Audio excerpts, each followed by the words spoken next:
ባለፈው ዓመት መጨረሻ ላይ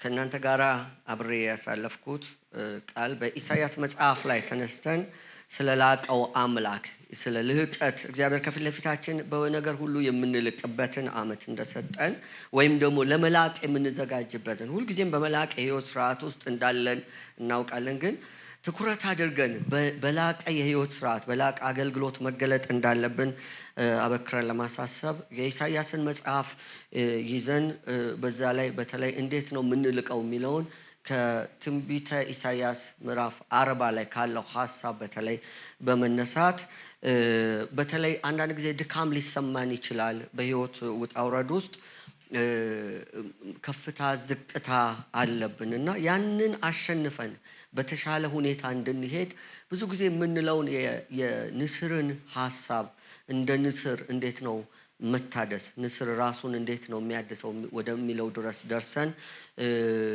ድካም ከተሰማን ምናልባት እርጅና ከተሰማን እንዴት ራሳችንን እንደምናድስ ለማየት ሞክረናል። በነገራችን ላይ በኦንላይን ላይ በነበረው እንደገና ተመልሼበት ያልተናገርኳትን አንድ ሐሳብ ጠቆም አድርጌያችኋለሁ። ግን በኦንላይን ላልነበራችሁ ሰዎች እንደገና እችን ሐሳብ ባነሳላችሁ ደስ ይለኛል። ንስር 40 ዓመቱ ላይ ነው ድካም የሚሰማው። ኃይለኛ ድካም የሚመጣበት 40ኛ ዓመቱ ላይ ነው ወይም 35 እንደዚህ ዓመቱ ላይ በጣም ድካም ሲሆንበት ነው መጀመሪያ ሄዶ በጭካኔ ያንን መንቁሩን ገንጥሎ ጥሎ ከዛ እሱ ሲበቅልለት ክንፎቹን ነቃቅሎ ጥፍሮቹን ነቃቅሎ ጥሮ ከዛ በኋላ ነው የሚነሳው። ፕሮሰሱ 150 ቀን ወይም 5 ወር ይፈጃል ብለናል። ይሄ ተፈጥሯዊ ስርዓቱ እንደ ንስር ኃይላቸውን ያድሳሉ ሲባል ቀላል አይደለም። እና ያንን የ5 ወር ፕሮሰስ ከፈጸመ በኋላ ግን ከዛ በኋላ ከ30 ዓመት በላይ የመኖር ሌላ እድል ይሰጠዋል። ከታደሰ በኋላ ማለት ነው።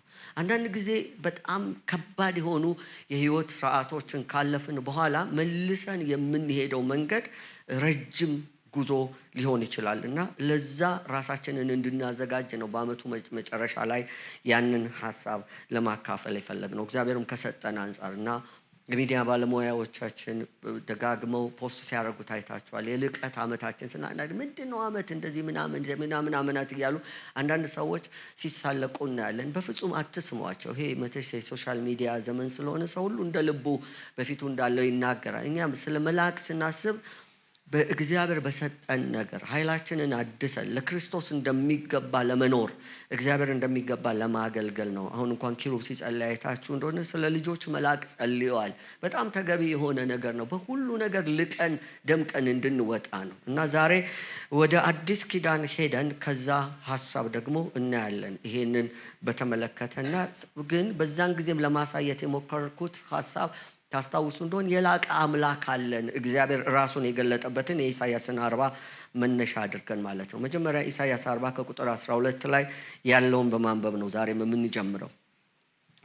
እዚህ ላይ እግዚአብሔር የላቀ አምላክ ነው ስንል እንደሱ ያለ ማንም የለም፣ ከማንም ጋር አይወዳደርም፣ ከማንም ጋር አይነጻጸርም፣ እግዚአብሔር ይሄን ያክል አይባልም የሚለውን ነገር ትኩረት ለመስጠት ወይም አጽንኦት ለመስጠት እንደሆነ ማወቅ ያስፈልጋል። እግዚአብሔር ማን ነው? እግዚአብሔር ራሱን እዛ ላይ ሲገልጥ ውሆቹን በእፍኙ የሰፈረ ይላል ቁጥር 12 ላይ። ሰማያትን በስንዝር የለካ የምድር አፈርን በመስፈሪያ ሰብስቦ የያዘ ተራሮችን በሚዛን ኮረብቶችን በሚዛን የመዘነ ይልና ወረድ ብሎ እነሆ አሕዛብ በገንቦ እንዳለ ጠብታ ናቸው፣ በሚዛን እንዳለ ትንሽ ትቢያ ተቆጥረዋል። እነሆ ደሴቶች እንደ ቀላል ነገር ያነሳል፣ ሊባኖስ ለማንደጃ እንስሶችን የሚቃጠል መስዋዕት አይበቁም። አሕዛብ ሁሉ በፊቱ እንዳልነበሩ ናቸው፣ ከምናምን እንደሚያንሱ እንደ ከንቱ ነገርም ይቆጥራቸዋል። ይቀጥላል ወደ ታች። በምድር ክበብ ላይ ይቀመጣል፣ በእሷ ላይ የሚኖሩትም እንዳንበጣ ናቸው። ሰማያትን እንደ መጋረጃ የሚዘረጋቸው እንደ ድንኳንም ለመኖሪያ የሚዘረጋቸው አለቆችንም እንዳልነበሩ የምድር ፈራጆችንም እንደ ከንቱ ነገር የሚያደርጋቸው እሱ ነው። ገና እንደተተከሉና እንደተዘሩ በምድርም ስር እንደሰደዱ ወዲያው ነፈሰባቸው፣ እነሱም ደረቁ፣ አውሎ ንፋስም እንደ እብቅ ጠረጋቸው ይላል። እግዚአብሔር ማንነቱን ሲያሳይ ይሄ ነኝ ብሎ ነው ራሱን የሚገልጠው። ይቀጥልና የአሕዛብ አማልክት ምን አይነት እንደሆኑም ያስረዳል። የተቀረጸው ቁጥር 19 ላይ የተቀረጸውን ምስል ሰራተኛ ሰርቶታል፣ አንጽረኛም በወርቅ ለብጦታል፣ የብሩን ሰንሰለት አፍስሶለታል ይላል።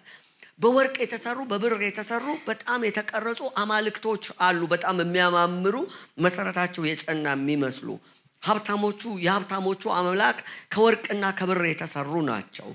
የድሆቹ ደግሞ ለዚህ ገንዘባቸው የማይበቃቸው ደግሞ ድሆች የሆኑት ደግሞ የማይነቅዘውን እንጨት ይመራርጣሉ፣ ምስሉ እንዳይናወጥ ያቆመን ዘንድ ብልህ ሰራተኛን ይፈላልጋሉ ይላል። አምላኮቻቸውን ለማቆም ለማጽናት ድሆች ያንን ነው የሚያደርጉት። የተሻለ እንጨት የማይነቅዘውን የማይበላሸውን እንጨት መርጠው ያቆሙታል ይላል። ከዛ እግዚአብሔር እሱ በማንም እንደማይመሰል ሲናገር እንደዚህ ይላል። አላወቃችሁምን? አልሰማችሁምን? ቁጥር 21 ላይ ከጥንት አልተወራላችሁምን? ወይንስ ምድር ከተመሰረተ ጀምሮ አላስተዋላችሁምን? ቁጥር 25 እንግዲህ እተካከለው ዘንድ በማን ትመስሉኛላችሁ ይላል ቅዱሱ። አይናችሁን ወደ ላይ አንስታችሁ ተመልከቱ። እነዚህን የፈጠረ ማን ነው? ሰራዊታችሁን በቁጥር የሚያወጣ እሱ ነው። ሁሉን በየስማቸው ይጠራቸዋል። በኃይሉ ብዛትና በችሎታው ብርታት አንድስ እንኳ አይታጣውም። ይሄ እግዚአብሔር እኔ እንደዚህ ነኝ፣ ማንነቴ ይሄ ነው ይላል። ስለዚህ እግዚአብሔር እንደዚህ አይባልም፣ እንደዚህ አልባልም፣ እንዴት እንደዚህ ትላላችሁ ይላቸዋል። እግዚአብሔር የዘላለም አምላክ የምድር ዳርቻ ፈጣሪ ነው። አይደክምም፣ አይታክትም፣ ማስተዋሉም አይመረመርም። ለደካማ ኃይልን ይሰጣል፣ ጉልበት ለሌለው ብርታትን ይጨምራል። ብላቴናዎች ይደክማሉ፣ ጎበዛዛቶቹም ፈጽመው ይወድቃሉ። እግዚአብሔርን በመተማመን የሚጠባበቁ ግን ኃይላቸውን ያድሳሉ፣ እንደ ንስር በክንፍ ይወጣሉ፣ አይታክቱም፣ ይሄዳሉ፣ አይደክሙም ይላል። እግዚአብሔር ራሱን የገለጠው በዚህ አይነት መንገድ እኔ እንደዚህ ነኝ፣ የአሕዛብ አማልክት እንደዚህ ናቸው፣ እኔና እነሱ ስንወዳደር ይሄ ነው የሚመስለው። ስለዚህ ከነሱ ጋር ልነጻጸር እንኳን የሚገባኝ አይደለሁም። ድካም የለም። አዎ ልደክሙ ትችላላችሁ፣ ኢቭን ልትወድቁ ትችላላችሁ፣ ግን ደክማችሁ አትቀሩም። እኔ አምላካችሁ ከሆንኩኝ ደክማችሁ አትቀሩም፣ ወድቃችሁ አትቀሩም። መነሳት የሚባል ነገር አለ፣ መታደስ የሚባል ነገር አለ። አምላካችሁ የላቀ ስለሆነ ይሄ የላቀ አምላክ ስትወድቁ ጥሏቸው የሚሄድ አይደለም፣ የሚያነሳ ነው መልእክቱ። ይሄ አሁን የብሉይ ኪዳን መጽሐፍ ነው። አንዳንድ ሰዎች ብሉይ ኪዳን ብዙ ደስ አይላቸውም እና ብሉይ ኪዳን ማለት የእግዚአብሔር ቃል አልተለወጠም፣ እኔ እግዚአብሔር አልለወጥም ያለ ወይም ኢየሱስ ክርስቶስ ትናንትናም ዛሬም ለዘላለምም ያው ነው ሲባል የማይለወጥ አምላክ መሆኑን ነው የምንረዳው። አዲስ ኪዳን ላይ ዛሬ የዕብራውያንን መጽሐፍ ሙሉን ከምዕራፍ 1 እስከ ምዕራፍ 13 በዚህ መንፈስ እናየዋለን። ለምን እንደምናየው እናያለን። ግን መነሻ የሚሆነን ዕብራውያን ምዕራፍ 10 ቁጥር 26 እስከ 32 ያለው ክፍል ነው። አነበዋለሁ። የላቀው አምላክ ነው ርዕሴ፣ የላቀው አምላክ። አሁን ስለ መላቅ ስናወራ ከላቀው አምላክ መነሳት አለብንና ስለ ላቀው አምላካችን በብሉይ ኪዳን አይተነዋል። እሱ ይሄንን ይመስላል። ኢሳይያስ 40 በጥሩ አድርጎ ገልጾታል። ከዛ ተነስተን ነው ባለፈው ስለ ልቀት ያወራ ነው፣ መታደስን ያነሳ ነው። ከዛ ተነስተን ነው ዛሬ በዕብራውያን ምዕራፍ 10 ቁጥር 26 ላይ እንሄድና ስለ ላቀው አምላካችን ነው የምናወሳው። በእውነት ዕውቀትን ከተቀበልን በኋላ ወደን ኃጢአትን ብናደርግ ከእንግዲህ ወዲህ ስለ ኃጢአት መስዋዕት አይቀርልንም። የሚያስፈራ ግን የፍርድ መጠበቅ ተቃዋሚዎችን ሊበላ ያለው የእሳት ብርታት አለ። በቀል የኔ ነው፣ እኔ ብድራትን እመልሳለሁ። ቁጥር 30 ያለውን እናውቃለንና ደግሞም ጌታ በሕዝቡ ይፈርዳል። በሕያው እግዚአብሔር እጅ መውደቅ የሚያስፈራ ነው። ቁጥር 32 ነገር ግን ግማሽ በነቀፋና በጭንቅ እንደ መጫወቻ ስለሆናችሁ ግማሽም እንዲህ ካሉት ጋር ስለተካፈላችሁ ብርሃን ከበራላችሁ በኋላ መከራ በሆነበት በትልቅ ተጋድሎ የጸናችሁበትን የቀድሞውን ዘመን አስቡ። የሚበልጥና ለዘወትር የሚኖር ገንዘብ በሰማይ ለራሳችሁ እንዳላችሁ አውቃችኋል። በስርዓቴ ራራችሁልኝ፣ የገንዘባችሁንም ንጥቂያ በደስታ ተቀበላችሁ ይላል። የዕብራውያን መጽሐፍ የተጻፈው በተለይ አይሁዳዊ ለሆኑ ዕብራውያን ለሆኑ ሰዎች እንደሆኑ እናውቃለን። የመጀመሪያ ተደራሲያኑ እነሱ እንደሆኑ እናውቃለን። ስለዚህ መጽሐፉን ስናጠና ከዚህ በፊት እንዳወራ ነው ኤክሰጀሲስ የሚባል ነገር አለ። መጽሐፍ መጀመሪያ በተጻፈላቸው ሰዎች ጫማ ውስጥ ሆኖ መጽሐፍን መረዳት አስፈላጊ ነው የሚለውን ነገር ብዙ ጊዜ ትኩረት ሰጥተን እንናገራለን። ግን ይህ ማለት እኛን አይመለከተን ወይም ከኛ ውጪ ነው ማለት አይደለም። ይሄን የምናገረው በተለይ ይሄ በአንዳንድ ትምህርቶች አሉ። ይሄንን መናገር ፈልጋለሁ። ዕብራውያንን ስናነብ ዕብራውያን ለኛ የሚመለከት አይደለም የሚሉ ሰዎች ሰምቻለሁ። በተለይ በጣም አክራሪ የሆነ ዲስፔንሽናሊስት እምነት አራማጆች ይሄ ምንድነው ብላችሁ ለምትሉ ሰዎች ብዙ አያሳስባችሁ፣ ምናልባት የሆነ ቀን ታውቁትም ይሆናልና መጽሐፍ ቅዱስን ከፋፍሎ ከፋፍሎ መረዳት ወይም መቀበል የሚሉት ነገር አላቸውና ይሄ ለአሕዛብ ነው የተጻፈው፣ ይሄ ለአይሁድ ነው የተጻፈው፣ ይሄ ለክርስቲያን ነው የተጻፈው ብሎ ይሄ እኔን አይመለከተኝም ይላሉ። ከሚሏቸው ክፍሎች መካከል አንዱ ይሄ ነው። ምናልባት አንድ ሰው እንኳን በዚህ መካከል ቢኖር ይሄንን ስለማያውቅ ነው ይሄንን የሚናገረው ለሚል ሰው ወይም እንደማናቅ አድርጎ ለሚቆጥረን ሰው ካለ እያወቅኩ ነው የምናገር፣ ይመለከተናል። መጽሐፍ ሁሉ የተጻፈው ለእኛም ጭምር ነው፣ ለትምህርት፣ ለተግሣጽ፣ ደግሞ ልብንም ለማቅናት። የእግዚአብሔር መንፈስ ያለባቸው መጽሐፍት ሁሉ ይመለከቱናል። ይሄ አይመለከተኝም ይሄ ይመለከተኛል የምንል ከሆነ መርጠን ለራሳችን የምናደርግ ከሆነ አደጋለሁ። ያ ማለት በእንደዚህ አይነት መንፈስ ውስጥ አንዳንድ ጊዜ በኮንቴክስቱ ወይም እንዳልኳቸው ኤክሴጀሲስ ሰርቶ ነገሩን መረዳት በተጻፈላቸው በመጀመሪያዎቹ ተደራሲያን ጫማ ውስጥ ሆኖ መረዳት ደግሞ አስፈላጊ አይደለም እያልኳቸው አይደለም። በዛ መንፈስ ተረድተን ለራሳችን የምንወስደው ነገር አለ። ከዚህ አንፃር ልባችሁን ሰፋ አድርጋችሁ እንድትመለከቱት ነው የዕብራውያንን መጽሐፍ። የዕብራውያን መጽሐፍ እምብርቱ ወይ ዋና ከሚባሉት ሐሳቦች አንዱ ይሄ ነው። የተጻፈለትን ዓላማ በተመለከተ በተለይ ለምንድን ነው ይሄ ክፍል ዕብራውያን 10 ቁጥር 32 ከ26 እስከ 32 ያለው ያላችሁ እንደሆነ ዕብራውያን የመቀደምት የክርስቶስ ተከታዮች ናቸው። ወይም ይሄ መልእክት የመጣላቸው ሰዎች በሆነ ምክንያት እምነታቸውን አዲሱ እምነታቸውን ይሄ ከአይሁድ ስርዓት የነበረውን ወጥተው ጌታ ኢየሱስን ተቀብለው በክርስቶስ ወደ ሆነው እምነት ውስጥ እየተጓዙ የነበሩ ሰዎች ድንገት መንገድ ላይ እምነታቸውን ለመጣል የነበሩበት ሁኔታ ነው። በሁለት ትልልቅ ምክንያቶች። የመጀመሪያው ምክንያት ፈተና መከራ በክርስትና ምክንያት በዝቶባቸዋል።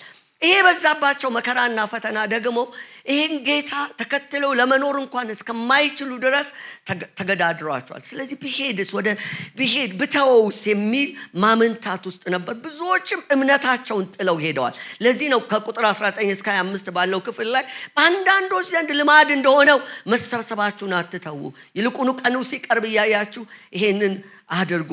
የተስፋን ቃል የሰጠነው የታመነ ነውና እንዳይነቃነቅ የተስፋችንን ምስክርነት እንጠብቅ የሚለው መሰብሰብን ቸል ያሉ ሰዎች ስለነበሩ ብዙ ሌሎች ምክንያቶች አሏቸው። እኛ በዚህ ዘመን ላለመሰብሰብ ብዙ ምክንያቶች እንዳሉን ሁሉ የዕብራውያንም ክርስቲያኖች ያ ምክንያት ነበራቸው እና ከፈተናው ከመከራው የተነሳ ለመመለስ የዳዳቸው ጊዜ ነበር።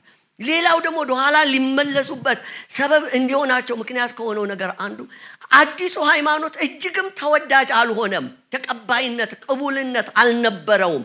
እንደሚያስቡት ክርስቲያን መሆን ወይም በዚህ ዘመን እንደሚታሰበው ክርስቲያን መሆን የሆነ የተከበረ ሰው አያደርግም። የተከበረ ሃይማኖት አይደለም። አምላካችን የተከበረ ነው፣ የላቀ ነው፣ ታላቅ አምላክ ነው። ነገር ግን ክርስቲያን መሆን በዚህ ምድር ላይ በጣም የተከበረ ሰው አያደርግም። ይሄንን ምናልባት ከአንዳንዶቻችሁ እምነት ጋር እየተገዳደረ ሊሆን ይችላል። እውነት ነው። የመጀመሪያ እውነት የሆነው የመጀመሪያ ሃይማኖት በክርስቶስ ኢየሱስ የመጣው ሃይማኖት በዓለም ላይ ተወዳጅ የሚያደርግ አይደለም፣ የሚያስከብር አይደለም። ይልቁኑ የሚያስነቅፍ፣ የሚያስጠላ፣ የሚያሰድድ መከራ የበዛበት እምነት ነው። የክርስትና እምነት ከየትኛውም ሃይማኖት ይልቅ በዓለም ላይ የተጠላ ሃይማኖት ነው። አሁንም እውነተኛ የሆነ ሃይማኖቱን ተከትለን የምንሄድ ከሆነ የክርስትና ሃይማኖት እጅግ የተጠላውን ሃይማኖት ነው የመረጣችሁት። የሚያስከብር ሃይማኖት አይደለም። በማህበራዊ ህይወታችሁ በጣም የተከበረ፣ በዘመድ መካከል በጣም የተከበረ ልትሆኑ አትችሉም። ኢየሱስ ይህንን ግልጽ አድርጎ ለተከታዮቹ ነግሯል። ክርስትና እውነት እንጂ እውነተኛ ሃይማኖት እንጂ የተከበረ ሃይማኖት አይደለም። እውነተኛ ሃይማኖት ነው፣ እውነተኛ መንገድ ነው። በዚህ ጥርጥር በዓለም ስርዓትና መመዘኛ ግን የተከበረ ሃይማኖት አይደለም። ስለዚህ ኢየሱስ በግልጽ ተናግሯል የተጠሉ እንደሚሆኑ። ለምሳሌ ብዙ ነው የተናገረው። ዮሐንስም ደግሞ ይሄንን ተናግሯል። ግን በዮሐንስ ወንጌል ምዕራፍ 15 ቁጥር 19 ላይ እንደዚህ ይላል፣ ዓለም ቢጠላችሁ ከእናንተ በፊት እኔን እንደጠላኝ እወቁ። ዓለም የጠላውን አምላክ ነው ዓለም የጠላውን ክርስቶስን ነው የምትከተሉት። ስለዚህ እሱ የጠላውን እሱን ጠልቶ እኛን ሊወደን እንደሚችል ማሰባችን ራሱ እጅግ ተላላነት ነው። ዓለም ቢጠላችሁ ከእናንተ በፊት እኔን እንደጠላኝ እወቁ። ከዓለምስ ብትሆኑ ዓለም የራሱ የሆነውን ይወድ ነበር። እኔ ግን ከዓለም መረጥኳችሁ እንጂ ከዓለም ስላይደላችሁ ይሄ ዓለም ስለዚህ ዓለም ይጠላችኋል። ዮሐንስ 15 ቁጥር 19 ዓለም ይጠላችኋል፣ አይወዳችሁም። በእውነት ነው የምነግራችሁ። በጴንጤነት ምክንያት በጣም ለመከበር ወይም በክርስትና ምክንያት በጣም በዚህ ዓለም የተከበረ ሰው ሆናችሁ ለመኖር የምትፈልጉ ከሆነ ተስፋ ቁረጡ። አትችሉም። ዛሬ ተስፋ ላስቆርጣችሁ ነው። ይሄን መልእክት በማዘጋጅበት ጊዜ ብዙዎቻችሁን በጣም የተከበረ ሰው የተከበሩ ሃይማኖቶች አሉ መከተል ያለባችሁ። ዓለም የሚያከብራቸው ሃይማኖቶች አሉ። በተለይ መጨረሻ መልእክቴ መዝጊያ ላይ ይሄ እንዴት ቤተክርስቲያን ውስጥ ገብቶ እያመሰን እና እያተራመሰን እንደሆነ የማሳያችሁ ነገር አለ። የክርስትና ሃይማኖት ክብር ምንድነው? የክርስቶስ መከራ ነው። የክርስቶስ ውርደት ነው።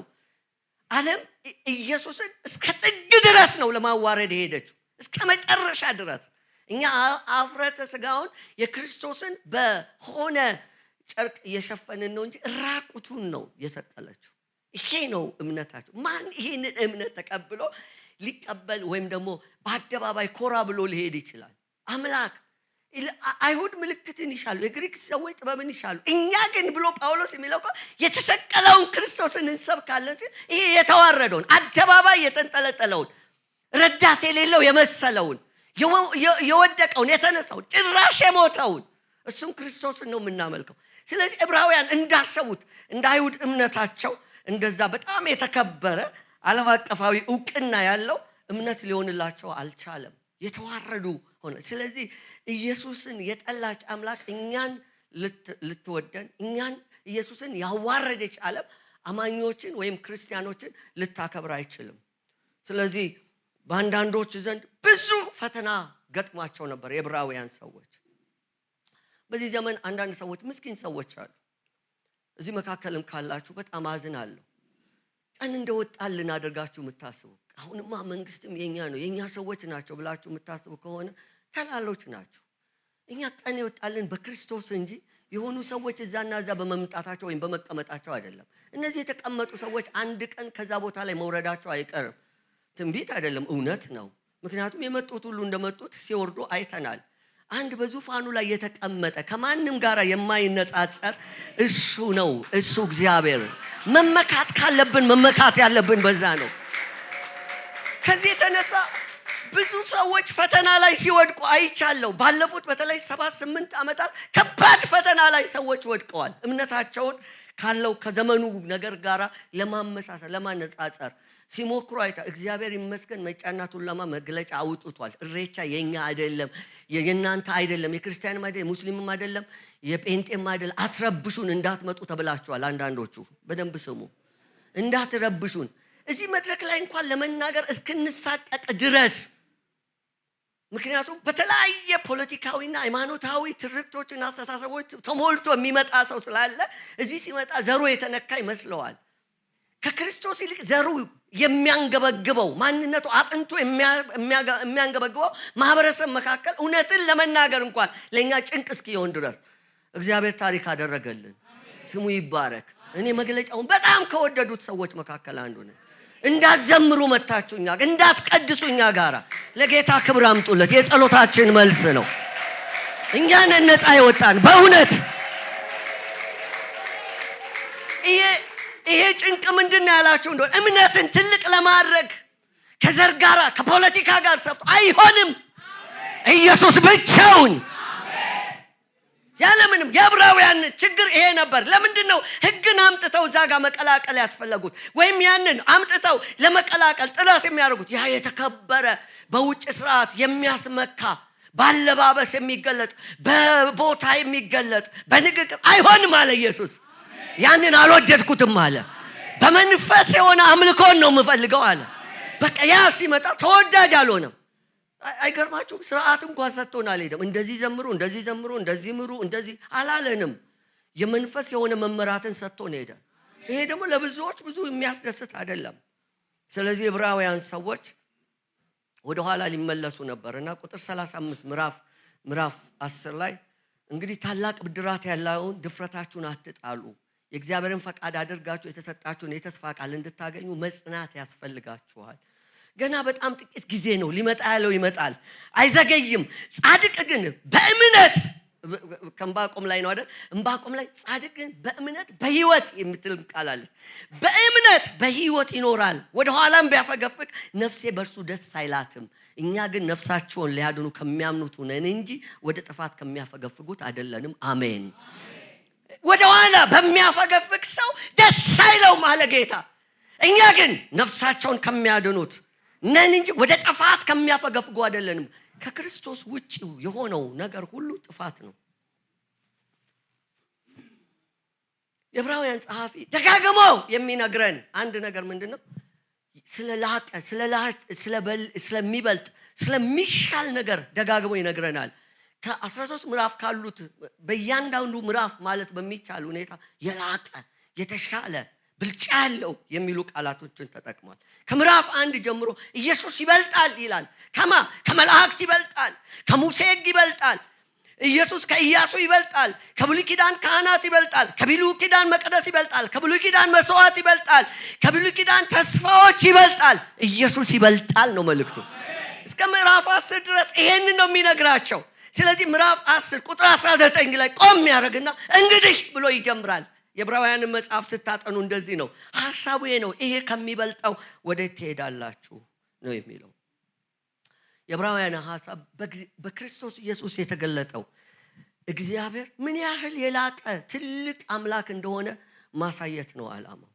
ይህንን አምላክ ቸል ማለት ልክ በኢሳይያስ 40 ላይ የተነሳውትን ሐሳብ አብራችሁ እያሰባችሁት ይህንን አምላክ ቸል ማለት ወይም መተው አደጋ አለው፣ ሌላ ምርጫ የለም ነው። መቼስ በብዙ ስሞች የተገለጡ አማልክት አሉ፣ አምላኮች አሉ። እነዚህ አምላኮች እንዳሉ መካድ አንችልም። ለምሳሌ ዕብራውያን የሚያውቁት አለ ያለ ክርስቶስ የሆነውን። እዚህ ጋር አሁን ቅድም እግዚአብሔር ራሱን ሲገልጥ አላወቃችሁም? ሰማይን ነው የሚያሳያቸው፣ ምድርን ነው የሚያሳያቸው፣ ፍጥረታትን ነው የሚያሳያቸው። እነዚህን የፈጠርኩ እኔ ነኝ፣ ይሄንን ያበጀው እኔ ነኝ፣ ይሄንን የሰራሁ እኔ ነኝ ነው የሚለው እግዚአብሔር። እግዚአብሔር በብሉይ ኪዳን የሚታወቀው በፈጣሪነቱ ነው። በአብዛኛው ፈጣሪ እግዚአብሔር ዓለማትን የፈጠረ ይህ እግዚአብሔር ፈጣሪ ብቻ መሆን አልፈለገም። በአዲሱ ኪዳን በክርስቶስ ኢየሱስ በኩል መጣና አባት የሆነ አባት ብለን የምንጠራው ቅርብ የሆነው በክርስቶስ በኩል ዘመዶቹ የሆነው ወዳጆቹ የሆነው ከስጋና ከደም አብሮን የተካፈለ ቅርብ የሆነ አምላክ ሩቅ ያለ ሳይሆን በቅርብ የሚገለጥ በውጭ ስርዓቶች የሚገለጥ ሳይሆን በእያንዳንዱ የውስጣዊ ማንነት የሚገለጥ በፊደል ሳይሆን በመንፈስ የተገለጠ አምላክ ለሱ ከዘላለም እስከ ዘላለም ክብር ይሁንለት። እነዚህ ሰዎች ችግራቸው ምንድነው? አምላክን ያ አስፈሪ ነጎድጓድ በሆነ ስርዓት የሚገለጠውን መድገም ፈለጉ። አሁንም በእኛ ሕግን እየፈጸሙ የሆነ ነገርን እያደረጉ መገለጥ ፈለጉ። አይደለ? የኢየሱስ ብልጫ በክርስቶስ የተገለጠው እግዚአብሔር ብልጫው የላቀ ነው እና ያንን ነው የሚያሳያቸው። ቀጥሎ ያለውን ክፍሎች በወፍ በረር ዕብራውያንን ሙሉን ነው የምናየው ብያቸዋለሁ። ዛሬ ሙሉን የዕብራውያን መጽሐፍ አይተን ነው በዚህ ማዕቀፍ የምንሄደውና የመጀመሪያው ቁጥሩ የዕብራውያን መጽሐፍ ልክ እንደ ዮሐንስ ወንጌል መጀመሪያ እንዳሉ ቁጥሮች ተንደርድሮ የሚነግረው ኢየሱስ እሱ እግዚአብሔር የዘላለም አምላክ እግዚአብሔር። እዚህ ጋር የዘላለም አምላክ ይላል አይደል ኢሳይያስ? የዘላለም አምላክ እግዚአብሔርን ነው የሚገልጥላቸው። ኢየሱስ እግዚአብሔር የተገለጠበት ኢየሱስ ምን ማለት? እግዚአብሔር ራሱን የገለጠበት ኢየሱስ የላቀ መገለጫው ነው። ከዚህ በፊት እግዚአብሔር እንደዚህ ተገልጦ አያውቅም። እሱ የክብሩ ነጸብራቅ ነው። የእግዚአብሔር ክብር ነጸብራቅ በፍቅር የተገለጠ ነው። ስለዚህ ማንኛውም ከኢየሱስ ውጪ በደንብ ስሙኝ፣ በዚህ ዘመን ማንኛውም ኢየሱስን ማዕከል ሳያደርግ የተገለጠ አምላክ ሁሉ አምላክ አይደለም። በጣም እኛ የሌላ ሃይማኖት አንነካም ማንንም። የኛን አምላክ ግን የምንገልጠው እንደዚህ ነው። ሁሉም የራሱ አምላክን ሲገልጠው ከሊት ከሌለች ከሌለ እዛኛው መንገድ ካለ እዛኛው ቦታ ካለ ብሎ የራሱን ፕሮሞት ማድረግ ይችላል። እኛ የገባን ይሄ አምላክ በኢየሱስ የተገለጠ ነው። ኢየሱስን ማዕከል ያላደረገ አምላክ ይኸውላችሁ ሃይማኖት ይሄን ሲሰማ በጣም ያበሳጨዋል። መቻቻል ምናምን አሁን ሃይማኖታዊ መቻቻል ምናምን ጉዳይ አይደለም። ይሄ የኛን አምላክ ነው እየነገርኳችሁ ያለው። ይሄ እግዚአብሔር በዚህ ዘመን ምንድነው? ከጥንት ጀምሮ እግዚአብሔር በብዙ አይነትና ዕብራውያን በብዙ አይነትና በብዙ ጎዳና ለአባቶቻችን በነቢያት ተናግሮ እግዚአብሔር በጥንት ራሱን በተለያየ መንገድ ሲገልጥ ኖሯል። አሁን በመጨረሻው ዘመን ግን ሁሉን ወራሽ ባደረገው ደግሞም ዓለማትን በፈጠረበት በልጁ በዚህ ዘመን መጨረሻ ለኛ ተናገረን። እግዚአብሔር የተናገረን እውነት ስለራሱ። ለምሳሌ እኔ ስለ ሳሚ ብዙ ሰዎች ሊነግሩኝ ይችላሉ። ሳሚ ስለራሱ የነገረኝ ግን የመጀመሪያ ዋና ማስረጃ ነው። እሱ ነው ማምነው ራሱ። እኔ እንደዚህ አይ ሳሚ እኮ እንዲህ ብሎ ኖ እኔ ሳሚ የነገረኝ አለ። እንደዛ ነው ማለት። አሁን ስለ እግዚአብሔር ብዙ ሃይማኖቶች ነግረዋችሁ ሊሆን ይችላል። ብዙ ሰዎች ነግረዋችሁ ሊሆን ይችላል። እግዚአብሔር ግን አሁን በኢየሱስ ነገረን። እግዚአብሔርን በኢየሱስ መረዳትና ያለ ኢየሱስ መረዳት ሌላ ጉዳይ ነው። ይሄ እኮ አንድ አምላክ ነው የምናመልከው። አዎ ብዙ በዓለም ላይ አንድ አምላክ የሚያመልኩ በጣም ብዙ አሉ። ቁም ነገሩ አንድ አምላክ መሆኑ አይደለም። የአንድ አምላክ በማ በኩል ተገለጠ? እሺ የሚያምን ጮሆ ይበለዋ።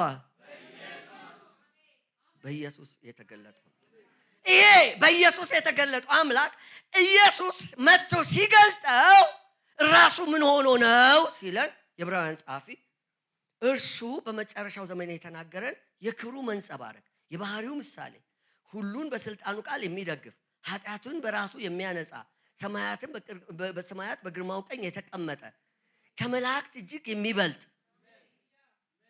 እንዲህ ያለ ነው የሚገልጠው። ስለዚህ ኢየሱስ ፍጹም እግዚአብሔር ነው። የእግዚአብሔር ፍጹም ነጸብራቅ ነው። መቼም ቢሆን እግዚአብሔርን ያየ ማንም የለም። በቅፉ ያለ አንድያ ልጁ ተረከው። የባህሪው ምሳሌ ነው። ኃጢአታችንን በደሙ ያጽነጻ እሱ ነው። የኃጢአት ይሄ ምን ማለት እናንተ አሁን በወፍ በረር ነው ብያቸዋለሁ ዛሬ። እናንተ ሙሉበት ኃጢአትን በደሙ ያነጻ ሲል ሌላ ኃጢአት የሚያነጻ የለም። ራሱም ብሏል እውነትም መንገድም ሕይወትም እኔ ብቻ ነኝ፣ ከኔ በቀር ወደ አብ የሚደርስ ማንም የለም። ጌታ ነው፣ አምላክ ነው፣ ፈጣሪ ነው፣ ንጉስ ነው፣ ዓለማትን ደግፎ የያዘ ነው፣ በእግዚአብሔር ቀኝ የተቀመጠ። የእግዚአብሔር ቀኝ ማለት ኃይል፣ የእግዚአብሔር ኃይል፣ የማዳን ኃይል እሱ ብቻ ነው። የዕብራውያን ጸሐፊ ባልተለመደ ሁኔታ እንደ ብሉይ ኪዳኑ ኢሳይያስ ሳይሆን ንጽጽር ያነጻጽራል። የብሉይ ኪዳን ላይ ከማን ጋር ታነጻጽሩኛላችሁ ብሏል። እዚህ ላይ ግን ያነጻጽረዋል። ለዕብራውያን ቅርብ የሆኑ ምክንያቱም ለእግዚአብሔር በጣም ጣዖታት አይደሉም። አሁን ተግዳሮቱ እውነተኛ የሚመስሉ ሃይማኖተኞችና ሃይማኖት ነው እየተገዳደራቸው ያለው። ስለዚህ የሚያውቁ እዚህም ላይ ተጽፏል። ግን አሁን ያ መጋለጥ ተሽሯል። ያ የነበረው እግዚአብሔር ራሱ አይደለም የተለወጠው። መገለጥ ራሱን የገለጠበት መንገድ ተለውጧል።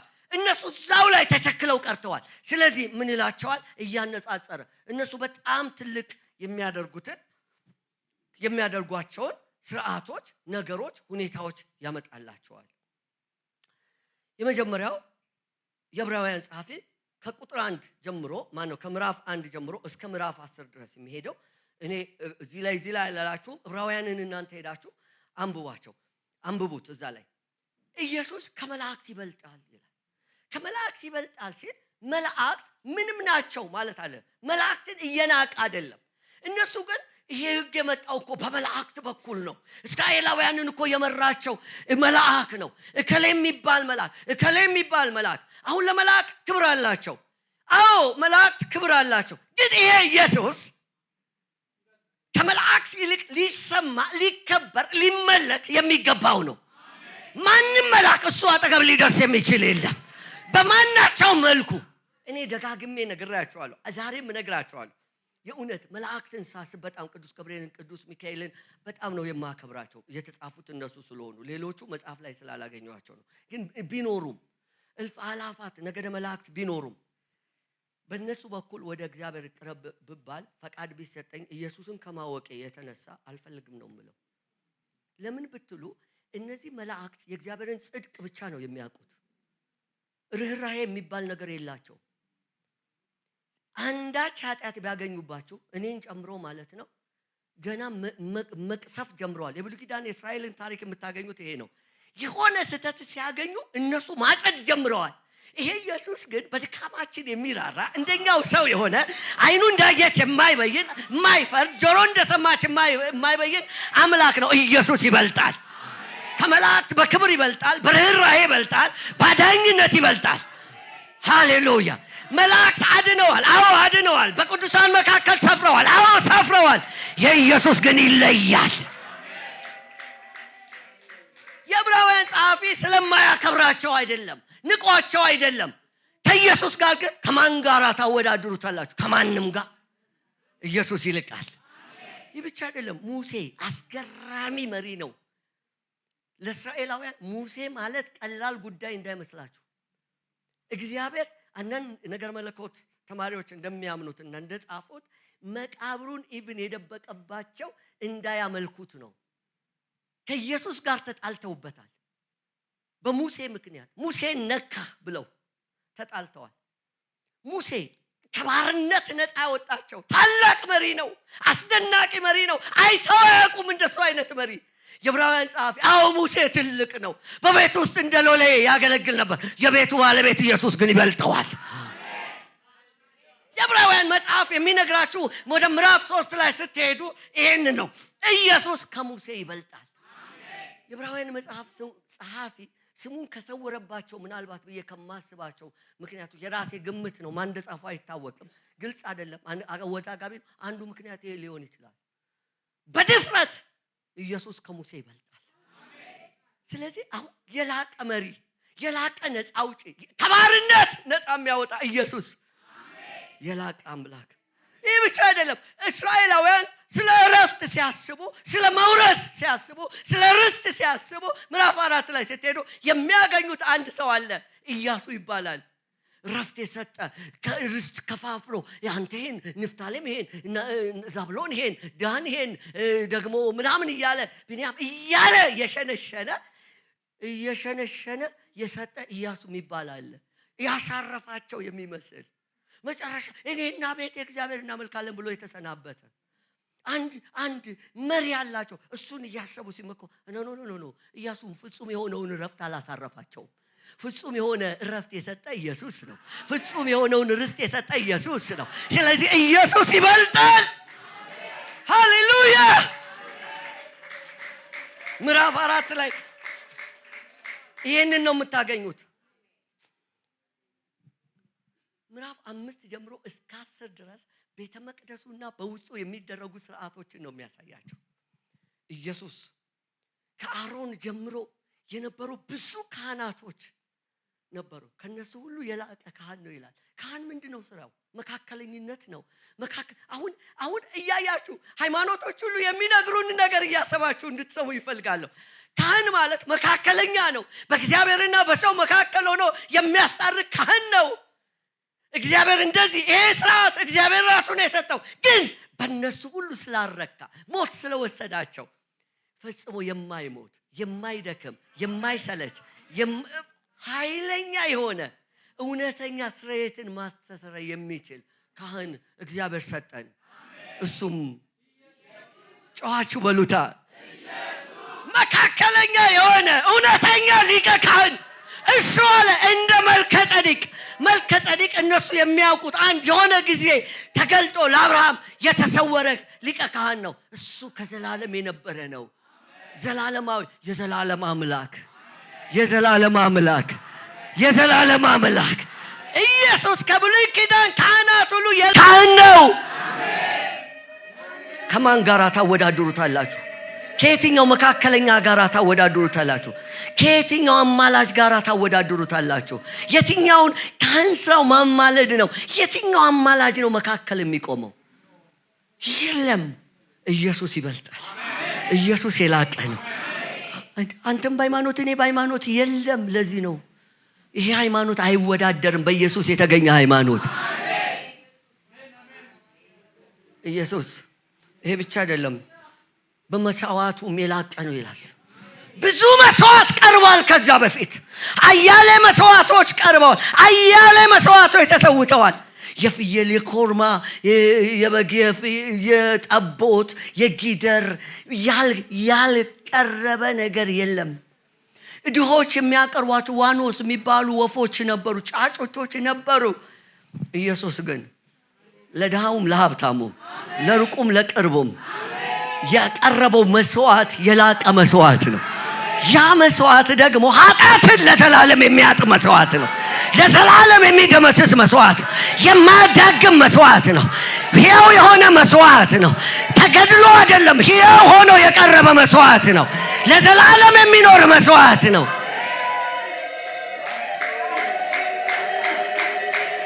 እነሱ እንዳይኖሩ ሞት ስለያዛቸው ካህናት የሆኑ ብዙዎች ናቸው። እሱ ግን እንዳይሞት አንድ ጊዜ ስለኛ በእግዚአብሔር ቀኝ የተቀመጠ ሲል፣ ኢየሱስ በአብ ቀኝ የተቀመጠ ሲል ሕያው የሆነው መስዋዕቱን ራሱ ካህን ሆኖ በእግዚአብሔር ቀኝ ይዞ ቀርቧል። ትኩስ ደም፣ የማይረጋ ደም፣ የማይበላሽ ደም፣ የማያዳግም ደም በሰማያት ስለኛ ተቀምጦልናል። የኛን ሕሊና የሚያጠራ ደም።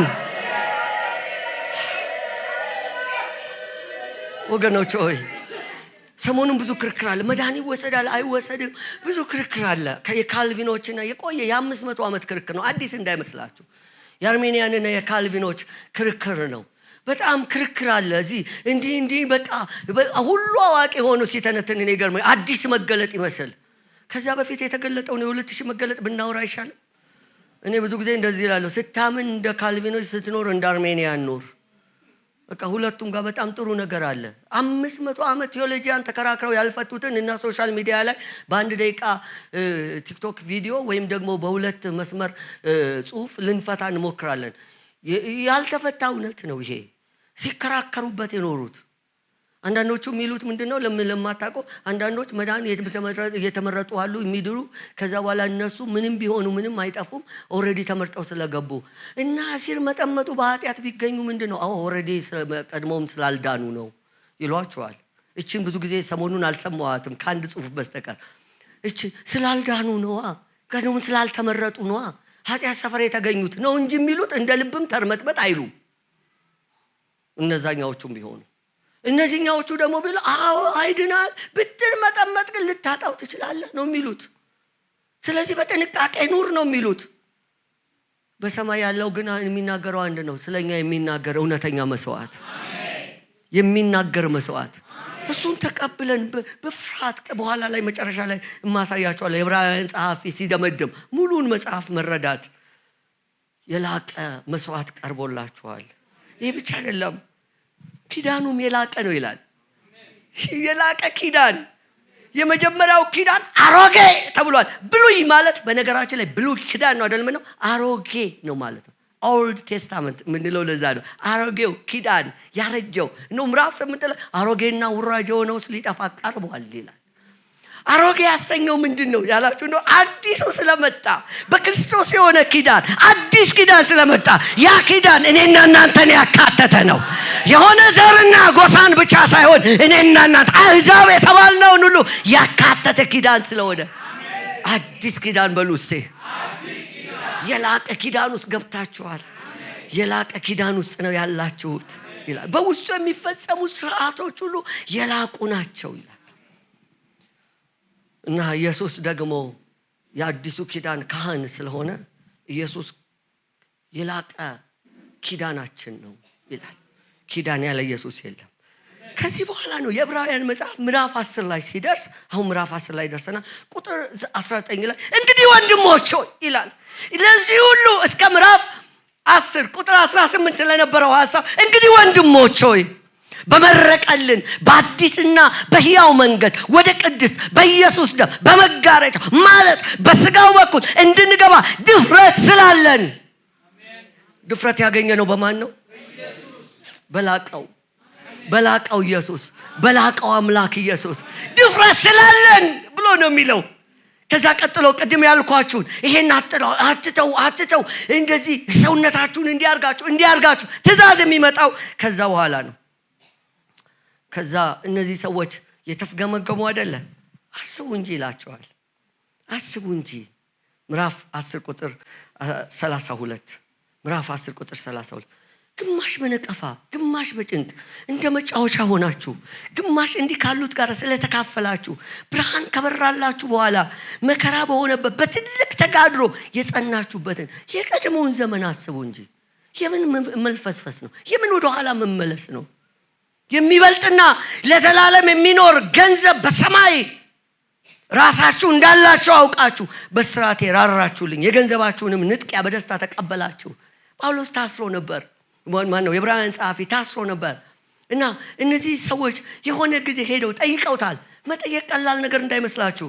አሁን የታመመ እንደመጠየቅ፣ የታሰረ እንደመጠየቅ ቀላል እንዳይመስላችሁ። እኛ እንኳን ባለፈው 78 ዓመት አንድ ወንድም በሽብርተኝነት ታስሮ እንዴት በመሳቀቅ እንደሚሄድ እንደነበረ ልነግራችሁ አልችልም። ኤኒ ታይም ሊያሳስር ይችላል። ምክንያቱም ህጉ በጣም ጥብቅ ስለነበረ ማለት ነው። እና በመሳቀቅ ነው። ያ ወንድም ያስተዋለውም አይመስለኝም ምን ለመናገር ይሄንበት መንገድ። በጣም አንድ ቀን እንደውም ሄደን ማሱም ነበረ ከውጭ የመጡ ሌሎች፣ እዛ ሄደን አትወጡም ተባለ። አላወቅም፣ በቃ ጫንቆን። የዚህ ግን ይበዛል። የዚህ እኔ ተግባራዊ ሲሆን አላየሁም በዛ መንገድ፣ ያው ህጉ ስለነበረ ፈራን እንጂ። ይሄ ግን ህጉ ተግባራዊ ይሆናል። ሰው እዛው ይታሰራል። ሊጠይቅ ሄደው አንተም ክርስቲያን ነው ይገባል፣ ንብረቱ ይወረሳል። ሄደ ጠየቅ ተብሎ እንደዛ በነበረ ጊዜ የተጋደላችሁበትን እምነት እንዴት ትጥሉታላችሁ? እንዴት ቸል ትሉታላችሁ? ያንን አስቡ እንጂ፣ ተጋድሏችሁን አስቡ እንጂ። አይዟችሁ ይላል። ይቀጥላል። ይሄም አልበቃ ሲል ምዕራፍ 11 ላይ የእምነት አባቶችን አስቡ እንጂ ይደረድራቸዋል። አቤልን፣ ሄኖክን፣ ኖህን፣ አብርሃምን፣ ሳራን፣ ሙሴን አስቧቸው። እነሱ እኮ እንደናንተ አይነት ተስፋ አልነበራቸው። እንዴት እንደጸኑ፣ እንዴት እንደተጋደሉ ግን አስቡ። አንዳንዶቹ በእሳት ተቃጥለዋል። አንዳንዶቹ በሰይፍ ስለት ተሰይፈዋል። ከእሳት ያመለጡ አሉ፣ ከሰይፍ ያመለጡ አሉ። በእርግጥ ግን እስከ መጨረሻው ታግለዋል። የእምነት አባቶችን እዩ እንጂ እዩ። የእምነት አባቶችን አብርሃምን አታዩም እንዴ? እንዴት እንደኖረ። ሙሴ እንዴት ንቆ ቤተ መንግስትን እንደወጣ አታዩም እንዴ? አቤል ምን አይነት መስዋዕት ለዚህ አምላክ እንዳቀረበ። ግን ይሄ ላቀው አምላክ ለእናንተ እንደተገለጠ አልተገለጠም። ቁጥር 39 ምዕራፍ 11 እነዚህ ሁሉ በእምነታቸው ተመስክሮላቸው ሳለ የተሰጠውን የተስፋ ቃል አላገኙም። ያለኛ ፍጹማን እንዳይሆኑ እግዚአብሔር ስለኛ አንዳች የሚበልጥ ነገር አስቀድሞ አይቶ ነበርና። አይገርማችሁም? እነዚህ ሰዎች ይሄ ሁሉ ተጋድለው ቢኖራቸው፣ ይሄ ሁሉ ገድል ቢኖራቸው ለኛ እንደተገለጠው አይነት የላቀ አምላክ አልተገለጠላቸው። በክርስቶስ እንደተገለጠው አይነት አምላክ አላዩም። እና ስርዓት ያዙ ይላል። ማስጠንቀቂያም አለው። ምዕራፍ 12 አስደንጋጭ ማስጠንቀቂያዎች የሞሉበት ነው። እንዳልኳችሁ ሃይላይቱን በወፍ በረር ነው ማሳያችሁ። ምዕራፍ 12 የማስጠንቀቂያ ምዕራፍ ነው። ብዙ የዕብራውያን መጽሐፍ በነገራችን ላይ ከምዕራፍ 1 ጀምሮ በእያንዳንዷ መስመር ላይ ማስጠንቀቂያዎች አሉ። ምዕራፍ 2 እምነታችሁን ቸል፣ መዳናችሁን ቸል አትበሉ፣ ልባችሁን ልከኛ አታደርጉ። ምዕራፍ 3 እና 4 ምዕራፍ 6 ላይ ብርቱ የሆነ ማስጠንቀቂያ ሄዳችሁ ምዕራፍ 7 8 እያለ ይመጣና ምዕራፍ 12 ላይ አንድ ላይ አርጎ ያመጣቸዋል። መጀመሪያ አስወግዱ ነው የሚለው። አስወግዱ። እንግዲህ የእምነታችሁን ራስና ፈጻሚ ኢየሱስን ተመልከቱ። በፊታችሁ ያለውን ሩጫ በትዕግስት ሩጡ። እሱ ነውርን ልቆ በፊቱ ስላለው ደስታ በመስቀል ታግሶ በእግዚአብሔር ዙፋን ተቀምጧል። በነፍሳችሁ ዝላችሁ እንዳትደክሙ ከኃጢአተኞች በደረሰበት እንዲያለው መቃወም የጸናውን አስቡ። ኢየሱስን እያሰባችሁ፣ ኢየሱስን እየተመለከታችሁ ሩጡ። ሩጫ ስትሮጡ ኢየሱስን እያሰባችሁ ይሁን። ኢየሱስን እየተመለከታችሁ ይሁን። ያለውን ኑሮ እየተመለከታችሁ፣ ፖለቲካው ጥንቁጡን እየተመለከታችሁ፣ ሃይማኖተኞችን እየተመለከታችሁ፣ ፈተናውን እየተመለከታችሁ አይደለም፣ ኢየሱስን እሱ የሮጠውን የመስቀል ላይ ሩጫ ይለዋል። እየተመለከታችሁ ደግሞ ለመቀጣት ታገሱ ይላል። ከቁጥር 4 ጀምሮ እስከ 11 ቅጣት ሁሉ እግዚአብሔር ይቀጣል። እንደ ልጅ ይቀጣችኋል። አንዳንድ ጊዜ ቅጣትም አለው። ሾጥ ሊያደርግ ይችላል። ቅጣቱን አታቃሉ። ልጆች ስለሆናችሁ ነው፣ ዲቃላ ስላይደላችሁ ነው ይላል። ከቁጥር 12 እስከ 14 ባለው ራሳችሁን አበርቱ ይላል። የላሉትን እጆች የሰለሉትንም ጉልበቶች አቅኑ። ያነከሰው እንዲፈወስ እንጂ እንዳይናጋ ለእግራችሁ ቅን መንገድ አድርጉ። ይህንን አድርጉ ይላል። ይቀጥልና ከሰዎች ጋር ባላችሁ ግንኙነት በቅድስና ተመላለሱ፣ ከሰው ጋር ሁሉ በሰላም ተከታተሉ፣ ነገር ግን ትቀደሱ ዘንድ እጅግ ፈልጉ ይልና ያለ እርሱ ጌታን ማየት የሚችል የለምና። ይሄን ጌታ ሊታይ የሚችለው በቅድስናው ስትሄዱ ተቀደሱ ይላል። ከሰው ጋር ከእግዚአብሔር ጋር ባላችሁ ግንኙነት ከቁጥር 13 ጀምሮ እምነታችሁን ተጠንቅቃችሁ ጠብቁ ያነሳል። ብዙዎች የሚረክሱበት አንድ መራራ ስር ወደ ላይ በቅሎ እንዳያስጨንቅ፣ ለማንም ጸጋ እንዳይጎድለው፣ ሴሰኛ የሚሆን እንዳይገኝ፣ ወይም ስለ አንድ መብል በኩርነቱን እንደሸጠ እንደ ኤሳው ለዚህ ዓለም የሚመች ሰው እንዳይሆን ተጠንቀቁ። ከዚያ በኋላ እንኳን በረከቱን አብዝቶ በእንባ ቢፈልግ እንዳላገኘ፣ ለንስሐ ስፍራ እንዳላገኘ ተጠንቀቁ ይላል። ምዕራፍ 12 ላይ አስደናቂና ደስ የሚለው ከቁጥር 18 ጀምሮ እስከ 27 ያለው ክፍል ነው። የት እንደደረሳችሁ ወቁ ይላል። የት ነው የደረሳችሁት? ወደዛ ወደ ጭጋግ አልደረሳችሁም። ወደ ጨለማ ስፍራ፣ ወደ አለው ንፋስ፣ ወደ መለከት ድምፅ፣ ወደ ቃሎች አልደረሳችሁም። ያንን የሰሙ እንዳይጨመርባቸው እንደለመኑት እንደዛ አይደለም። እንስሳ እንኳን ቢነካ ተወግሮ ይሙት ተብሎ የተጻፈውን ቃል አስታውሱ። ሙሴ ራሱ ፈርቶ ነበረ፣ ተንቀጥቅጦ ነበረ። ነገሩ በጣም የሚያስፈራ ስለነበር ከቁጥር 22 ነገር ግን ወደ ጽዮን ተራራ ወደ እግዚአብሔር ከተማ ደርሳቸዋል፣ ወደ ሰማያዊቷ ኢየሩሳሌም፣ ወደ ተሰበሰቡት ወደ አላፋት መላእክት፣ በሰማያት ወደ ተጻፉ ወደ በኩራት ማህበር፣ የሁሉ ዳኛ ወደሚሆን እግዚአብሔር ፍጹማን ወደ ሆኑት ወደ ጻድቃን መንፈሶች፣ የአዲስ ኪዳን መካከለኛ ወደሚሆን ወደ ኢየሱስ፣ ከአቤል ደም ይልቅ የሚሻለውን ወደሚናገር ወደ መርጨት ደም ደርሳቸዋል። ሃሌሉያ! ሲያመነ ሰው ጮሆ ደርሻለሁ ይበላ። የደረስንበትን እንይ። ከማን ጋራ ታወዳድሩኝ? ከማን ጋራ ታስተያዩኛለ? ከማን ጋራ ታፎካክሩኛለ? አታፎካክሩት። ይሄ እምነት ብቻውን ይቁም። ለሚናገረው ቢዳትሉ ተጠንቀቁ። እነዚያ በምድር ላስረዳቸው እምቢ ባሉ ጊዜ ካላመለጡ ከሰማይ ከመጣው ፈቀቅ የምንል እኛስ እንዴት እናመልጣለን? በዚያን ጊዜ ድምጡ ምድርን አናወጠ። አሁን ግን አንድ ጊዜ ደግሜ እኔ ሰማይን አናውጣለሁ እንጂ ምድርን ብቻ አይደለም ብሎ ተስፋ ሰጥቷል። ዳሩ ግን አንድ ጊዜ ደግሜ የሚለው ቃል የማይናወጡት ጸንተው እንዲኖሩ የሚናወጡትም የተፈጠሩ እንደሚሆኑ ይለወጡ ዘንድ ያሳያል። ይህ ሁሉ የምናየው ነገር አንድ ቀን ተናውጦ ይጠፋል። ይሄ የዓለም ስርዓት፣ የፖለቲካ በሉት፣ የሃይማኖት ስርዓት፣ የኢኮኖሚ ስርዓት፣ የማህበራዊ ስርዓቱ ሁሉ ይፈርሳል። ተናውጦ ይፈርሳል። አታምኑም እንዴ? ይፈርሳል፣ ያልፋል። የኢየሱስ መንግስት ግን ለዘላለም። አሁን ማክሰኞ የዳንኤልን መጽሐፍ ማጥናት ጀምረናል። አስደናቂ የሆነ የምዕራፍ 2 ሐሳብ አለ። እጅ ሳይነካው ከተራራው ላይ የተፈነቀለው ድንጋይ ሲመጣ የምስሉን እግር በመታው ጊዜ ምስሉ ባውድማ እንዳለ ብቅ እንደሆነ ሁሉ፣ እንደ ትቢያ እንዳባራ እንደሆነ ሁሉ ይሄ የምታዩት ማናቸውም የምድር ስርዓት ሁሉ ያልፋል። አንድ ቀን እንዳባራ በኖ ያልፋል። እኛ ግን ደርሰናል። እኛ ግን የሆነ ስፍራ ደርሰናል። እኛ ግን እስካሁን እንደተነጋገርነው እዛ ስፍራ ደርሰናል። እና ዕብራውያን መጽሐፍ ጸሐፊ ቁጥር 28 ላይ ስለዚህ የማይናወጥን መንግስት ስለምንቀበል በማክበርና በፍርሃት፣ ቁጥር 28 ዕብራውያን 12 በማክበርና በፍርሃት እግዚአብሔርን ደስ እያሰኘን የምናመልክበትን ጸጋ እንያዝ ይልና አምላካችን በእውነት የሚያጠፋም እሳት ነው። ቸር ነው፣ በጎ ነው፣ መልካም ነው፣ ፍቅር ነው። ይሄ ብቻ አይደለም ግን የሚያጠፋም እሳት ነው።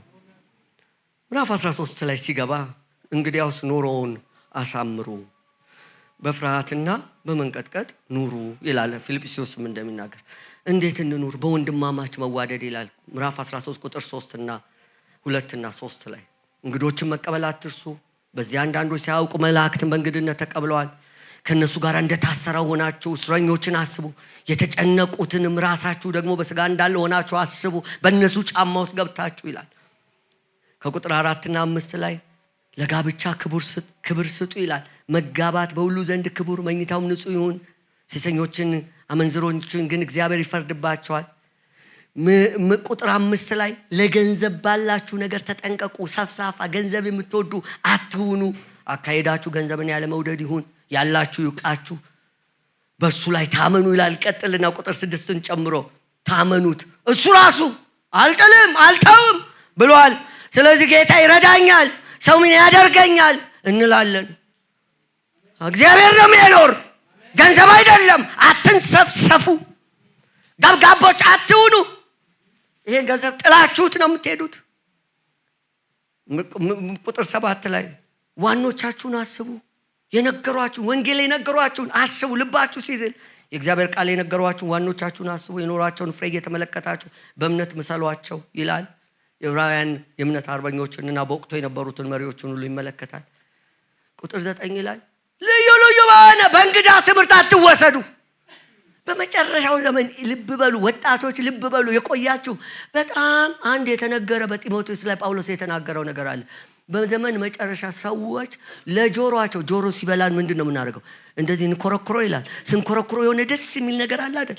ልክ እንደዛ ለጆሮአቸው የሚመቸውን የሚነግሯቸውን ሰዎች በዙሪያቸው ያከማቻሉ። ሕይወት የሚገኝበትንም ትምህርት ቸል ይላሉ፣ ወደ ተረት ፈቀቅ ይላሉ ተብሎ ተጽፏል። ስለዚህ አንድ ትምህርት ደስ ስላለን፣ ስጋችን ደስ ስላለው ከእግዚአብሔር ነው ማለት አይደለም። ምንጩ ይመረመራል፣ ይቆያል ከሌላው ጋር። አሁን የማየው ሶሻል ሚዲያው ላይ እንደዛ ነው። ሰው ደስ የሚለውን ነቅሶ ከዛ ቁጭ ብሎ ይገመግማል። እሱ አይደለም የሚረባ ወንድሜ። ይልቁን ይላል ቁጥር 10 ላይ ከሰፈር ውጡ ይላል። ከሰፈር ውጡ። ከሰፈር በጣም ይገርመኛል። እኛ መሰዊያ ያለን፣ እርሱም ከነርሱም ሊበሉ ድንኳኒቱን የሚያገለግሉ መብት አላቸው። ሊቀ ካህናት ወደ ቅድስት የእንስሶቹን ደም ያቀርባል፣ ስጋቸው ግን ከሰፈር ውጭ ያቃጥላል። ስለዚህ ኢየሱስ ደግሞ በገዛ ደሙ ሕዝቡን እንዲቀድስ ከበር ውጭ መከራን እንደተቀበለ እንግዲህ ነቀፌታውን እየተሸከምን ወደ እርሱ ወደ ሰፈሩ ውጭ እንውጣ። ኢየሱስን ኃጢአተኛ ስላሉት ከሰፈር አወጡት፣ ውጭ አረጉት። ዓለም ጠላችሁ። እኛ ወደ ሰፈር ገብተን መክበር አንፈልግ። ለምን? እሱ ከሰፈር ውጭ እንደወጣ እኛም ከሰፈር ውጭ እንውጣ። ጌታ ይርዳን። አሜን። 2 ሰዎች በጣም ይከራከሩ ነበረ በጠራራ ፀሐይ ነው ያልኩት። 2 ሰዎች ትንሽ አእምሮ ችግር ያለባቸው፣ ፀሐይ ናት ጨረቃ ናት፣ በጠራራ ፀሐይ ሆነው ማለት ነው። እና አንድ ሰውዬ ሲያልፍ ጠየቁት፣ አንተ ምን ትላለህ? እቺ ፀሐይ ናት ወይስ ጨረቃ ንገረን አሉት። እኔ እዚህ ሰፈር አይደለሁም ብሎ ሄደ። አንዳንድ ክርክሮች ላይ እኔ እዚህ ሰፈር አይደለሁም ብሎ መውጣት ያስፈልጋል። እስቲ አጠገባችሁ ላለ ሰው እዚህ ሰፈር ነህ ወይ በሉት።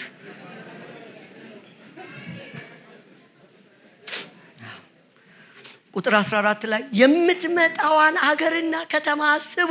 ስለ አብርሃም ሲናገር ምዕራፍ 10 ላይ 11 ላይ እንደዚህ ይላል። አብርሃም የሚባለው ይመጣለችዋን ለመቀበል በእንግድነት እንደ መጻተኛ እንደ ስደተኛ በድንኳን ኖረ ብሏል። ምክንያቱም መሰረት ያላትን እግዚአብሔር የሰራትንና የፈጠራትን ከተማ ይጠባበቅ ነበረ ይላል። ምዕራፍ 10 ቁጥር 10 እና 8 እና ከ8 እስከ 12 ባለው ክፍል ላይ እዚህ ምዕራፍ 13 ቁጥር 14 ላይ እንደዚህ ይላል። በዚህ የምትኖር ከተማ እኛም ቢሆን የለንም፣ ትመጣ ያላትን ዘንድ እንጠባበቃለን። ምክንያቱም የላቀው አምላክ በክብር የሚገለጥበትን ዘመን እንናፍቃለን። ስለዚህ ቁጥር 15 ላይ አመስጋኞች ሁኑ። እንግዲህ ዘወትር ለእግዚአብሔር የምስጋና መስዋዕት ማለት ለስሙ የሚመሰክሩ የከንፈሮችን ፍሬ ለሱ እናቅርብ። እዚህ መተን ስንዘምር፣ እዚህ መሳሪያ ሲደበደብ ዝም ብሎ ሃይማኖታዊ ስርዓት ለመፈጸም አይደለም። እግዚአብሔርን ለማምለክ ነው። እግዚአብሔርን ለማክበር ነው።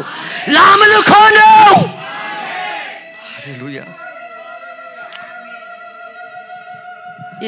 ከንፈር ብቻ አይደለም ምስጋና ይቀጥላል። በጎ ማድረግን ደግሞ አትርሱ፣ ለሌሎች ማካፈልን። ቁጥር 16 ላይ ነገር ግን መልካም ማድረግን ለሌሎች ማካፈልን አትርሱ። እንዲህ ያለው መስዋዕት እግዚአብሔርን ደስ ያሰኘዋል። ተቆረሱ፣ ካላችሁ ተቆረሱ፣ ካላችሁ አካፍሉ። ዝም ብላችሁ አግበስባሽ አትሁኑ። ለሌሎች አካፍሉ፣ ለሌሎች ስጡ፣ ለሌሎች ተቆረሱ፣ ህመም ቢኖረውም ጭምር ነው የሚለው። ምዕራፍ 13 ቁጥር 17 ባለፈውም እዚህ በተደጋጋሚ እንማራለን። ለመሪዎች ታዘዙ፣ ተገዙ። በቤተ ክርስቲያኑ ስታገለግሉ ስትኖሩ መሪዎችን ተገዙ፣ አለዛ አይበጃችሁም። ለእኔ የምትታዘዙት ለመሪዎች የምትታዘዙት እንዲበጃችሁ ነው።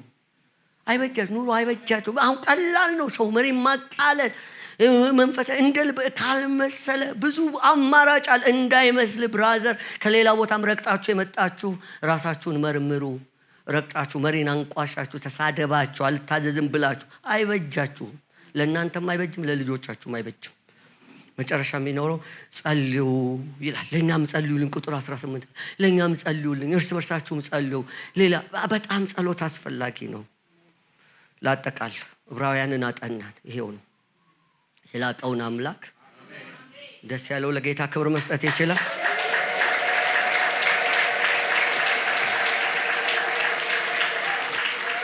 የመጨረሻ ማጠቃለያ፣ ምንም አይነት ተግዳሮት ውስጥ ብናልፍ፣ እኔ የማልፍበት ተግዳሮት እናንተ የምታልፉበት ተግዳሮት ይለያያል። በምንም አይነት ተግዳሮት ውስጥ ብታልፉ ለኢየሱስ ታማኝ ሆኖ ከመቀጠል ውጪ አማራጭ የላችሁ። ብዙዎቻችን እዚህ ከምናልፍበት መከራ የተነሳ እኔን ጨምሮ የድሮ እምነታችን በጣም እየናፈቀን ነው። አሁን ሶሻል ሚዲያው ላይ ከሚታየው የተነሳ፣ ሰፈር ከምንሰማው የተነሳ ጴንጤ መባል፣ በተለይ ፓስተር መባል በዚህ ዘመን በጣም ያሳፍራል። ማልዋሻችሁ። ምክንያቱም ሰዎች ሁሉ ፓስተር ብለው የሚፈርጁት አሉ። የነከሌነ ሲሉ ሽምቅቅ የሚያደርገኛል። አማራጭ የለም። እሱ ሰማይ ምን እንደሚያደርግ እስከማይ ድረስ ወንድሞች ተብለዋልና ከነሱ ጋር አብሮ ከመጠራት፣ ከኔ ጋር አብረው ከመጠራት ውጭ አማራጭ የላችሁ። በጣም የተከበራችሁ ሆናችሁ ያጓጓችኋል አይደል? ብዙዎቻችን የመጣንባቸው ቤተ እምነቶች ያጓጉናል። ባለፈው ዓመት ከዳርናቸው ወንድሞቻችን መካከል እህቶቻችን መካከል አንደኛዋ ቤተሰቦቿ አልተገኙላትም። ምክንያቱም እምነቷን ስላልተቀበሉ። ብዙዎቹ ደስተኛ አይደሉም ሰርጋችን ላይ ለመገኘት አይደለ? የእሷ ደግሞ ይብሳል። ግን ጌታ ከበረ። እንደዛም ባይሆንም እንኳን አማራጭ የለም እና ባለፉት ዘመናት ጊዜው ስለሆነ ነው። ይሄ መስከረም ወር ብዙ በዓላት ስላሉ ነው። ብዙ ተፈተንን። ቅድም እንዳልኳችሁ የምስጋና በዓል ነው የአንድ ዘር ምናምን ተብሎ ተወራ። ለምን? የተከበር ሆኖ ለመገኘት ስንናቅ ኖረን ምናምን እና መስዋዕት ለማቅረብ ሄዱ። ነገርኳችሁ። በዚህ ዓመት ጌታ ገላገለን። አምላካችንን ነው የምናመልከው። ዋቄፈና አምላካችን ነው። እንዳትደርሱብን፣ መታችሁ እንዳትዘምሩብን ብለዋል። በድጋሚ የምነግራችሁ ይሄንን ነው። አትቀላቅል።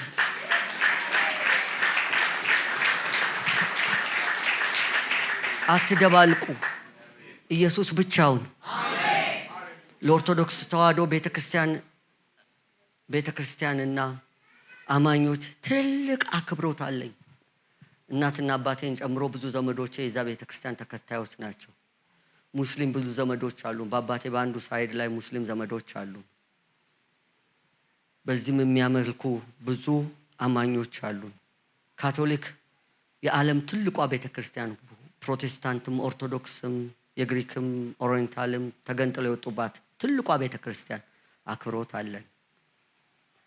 ወንጌላውያን ጋራ አክብሮት አለን። ከወንጌላውያን የሚመስሉን አሉ፣ የማይመስሉን አሉ። ሁሉ ወንጌላዊ ማለት አይደለም።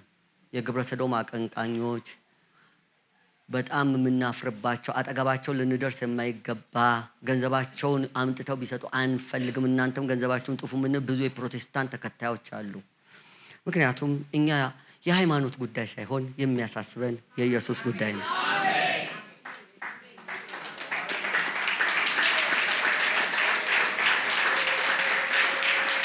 ስለዚህ በዓል ከእሱ አምላክ ከሆነ እሱን አምልኩ፣ አትቀላቅሉ። እንደዚህ ስፕሊት አትስሩ። ወጣቶች በደንብ ይገባቸዋል። በእምነት ስፕሊት አትስሩ። ችል አንብብና ልጨርስ። የኢሳይያስን መጽሐፍ እና የዕብራውያንን መጨረሻ አላወክምን? አልሰማህምን? ከጥንትስ አልተወራልህምን? ወይስ ምድር ከተመሰረተች ጀምሮ አላስተዋልክምን? እንግዲህ እስተካከለው ዘንድ በማን ትመስለኛለህ ይላል ቅዱሱ። ዓይንህን ወደ ላይ አንስተህ ተመልከት። እነዚህን የፈጠረ ሰራዊታቸውን በቁጥር የሚያወጣ እርሱ ነው። ሁሉም በስማቸው በየስማቸው ይጠራቸዋል። በኃይሉ ብዛትና በችሎታው ብርታት አንድስ እንኳ አይታጣውም። እርሱ የዘላለም አምላክ የምድር ሁሉ ዳርቻ ፈጣሪ ነው። አይደክምም፣ አይታክትም፣ ማስተዋሉም አይመረመርም። ለደካማ ኃይልን ይሰጣል፣ ጉልበት ለሌለውም ብርታትን ይጨምራል። ብላቴናዎች ይደክማሉ ይታክቱማል፣ ጎበዛዛቶቹም ፈጽመው ይወድቃሉ። እግዚአብሔርን በመተማመን የሚጠባበቁ ግን ኃይላቸውን ያድሳሉ። ሲንነሳና እንቁም። እንደ ንስር በክንፍ ይወጣሉ፣ ይሮጣሉ፣ አይታክቱም፣ ይሄዳሉ፣ አይደክሙም። ሃሌሉያ ሃሌሉያ። እናንተ የኮይኑኒያ ቤተሰቦች በርቱ። የእውነትን ዕውቀት ከተቀበላችሁ በኋላ ወዳችሁ ኃጢአትን ብታደርጉ ይላል መስዋዕት አይቀርላችሁም። የሚያስፈራ የፍርድ መጠበቅን ተቃዋሚዎችን ሊበላ ያለው የእሳት ብርታት አለ ይላል ዕብራውያን ምዕራፍ 10 ቁጥር 26 ቁጥር 30 ላይ በቀል የኔ ነው እኔ ብድራትን መልሳለሁ ያለውን እናውቃለን። ደግሞም ጌታ በሕዝቡ ላይ ይፈርዳል። በሕያው እግዚአብሔር እጅ መውደቅ የሚያስፈራ ነው። ቁጥር 32 ደስ የሚለው ነገር ግን ግማሽ በነቀፋ በጭንቅ እንደ መጫወቻ ስለሆናችሁ ግማሽም እንደዚህ ካሉት ጋራ ስለተካፈላችሁ ብርሃን ከበራላችሁ በኋላ መከራ በሆነበት በትልቅ ተጋድሎ የጸናችሁበትን የቀድሞውን ዘመን አስቡ። ቁጥር 34 ላይ የሚበልጥና ለዘወትር የሚኖር ገንዘብ በሰማይ ራሳችሁ እንዳላችሁ አውቃችሁ በስራቴ ራራችሁልኝ፣ የገንዘባችሁንም ንጥቂያ በደስታ ተቀበላችሁ።